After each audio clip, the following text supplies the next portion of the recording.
When the specs for those new MacBooks came out, I was astonished. They were groundbreaking and looked immense. Of course, I was more interested in the AirPods 3 during the Apple event, but I could not deny how wonderful it would be to own one of those, how much more performance I would get out of it compared to my MacBook Air M1.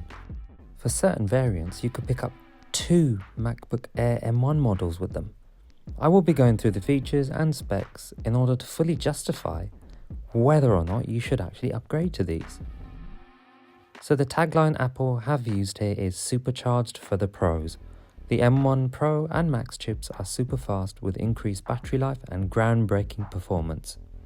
The laptops themselves have the Liquid Retina XDR display, which finally and nearly matches the quality of the iPhone screens, minus the OLED of course, and the inclusion of ProMotion. A 1080p camera has been put in, which is long overdue if you ask me, and the audio microphone is supposed to be the best Apple has ever put into a MacBook.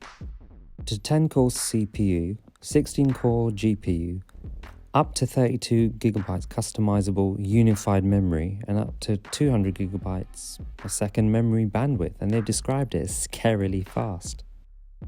For the M1 Max chip, they've also described it as scary, but this time scarily faster. So 10-core CPU, 32-core GPU, 64GB possible unified memory, and up to 400GB per second memory bandwidth, which is just amazing.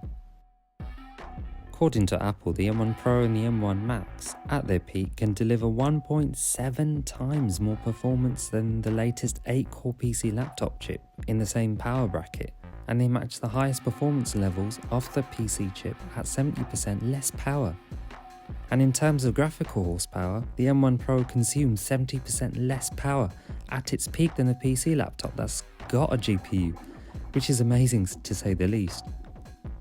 The M1 Max at its peak performance, however, can deliver much better performance, and it consumes 40% less power than a compact Pro laptop with high-performing discrete GPU, which obviously means less noise as well, because I presume that would need a fan to cool it down as well.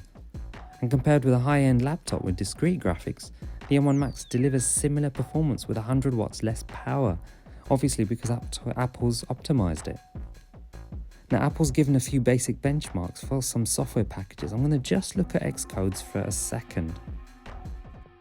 On the 14-inch model, Xcode is supposed to have 3.7 times faster build, even with the M1 Pro chip, even with the M1 Max chip.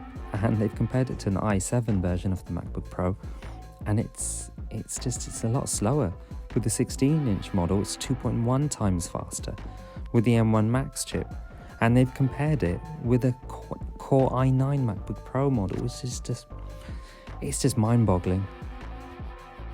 For the GPU performance, I'm just going to read what they have for Final Cut Pro, and they've compared it with the Intel Iris Plus MacBook Pro version, and the M1 Pro chip is 9.2 times faster, with the M1 Max being 13.4 times.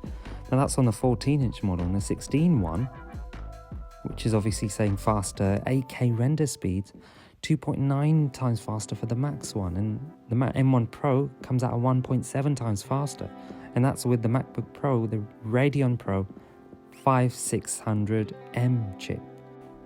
The battery life is just fantastic. 17 hours for the 14-inch model for video playback, and it's interesting that they have mentioned 11 hours for wireless web browsing. I do feel that reading the battery performance for video playback is a bit useless because the brightness is super low. They probably haven't turned on Bluetooth or Wi-Fi.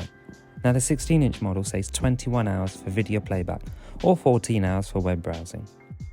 MacBook Pros don't have to worry about thermal throttling because of their fans. The M1 chips run cooler anyway, but in case you are pushing it further, Apple claims the thermal system moves more air, which is great to hear. ProMotion is here, which will work fantastically for video editors, and the Liquid Retina XDR screen should make it great for photo editing, or if you just want to watch some movies that you have brought along.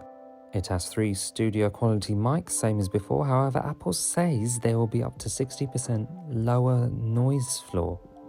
MacBook Pros can capture even the subtlest of sounds, and the 3-mic array uses directional beamforming, so your voice always comes through loud and clear. Now, I've noticed with my MacBook Air M1, I recorded a few things and I was quite impressed with it, so it'll be interesting to see. how clear the MacBook Pro versions are. The speakers are boasting spatial sound, which seems to be a new thing that Apple have been doing, especially with the AirPods. And Apple claim that it'll mimic a portable cinema. Quite bold, but MacBook Pros tend to have some of the best speakers and mics on the market. Onto the ports. Now, Apple actually added more ports. I can't believe it. I almost believe that they would go completely wireless. There's now a HDMI slot, an actual SD card slot, a MagSafe 3 port. You know, it's great to see them back. To be honest, when you accidentally trip over a cable, it will just come out rather than pull the whole laptop down with you. On to the elephant in the room, and that's the price. £1,899 for the 14-inch base model with the M1 Pro chip, with the highest going up to £2,399. Then the 16-inch model starts from this price range and goes up to £3,299, whereby that last price, that's the only one with the M1 Max chip in. And that's crazy. Over £3,000 to get Apple's best chip. But you know what? You get what you pay for. Sure, the existing MacBook Pro M1s or even the MacBook Air M1s can do the same job, right? Apple has done one thing with this range, and they've made sure that it's way more powerful than the MacBook Air M1 range. Because the MacBook Air M1 range was outselling the Pros, at least in the UK, so they've done something to now differentiate it. As usual, let me know what you think in the comments below, like and subscribe, and until next time.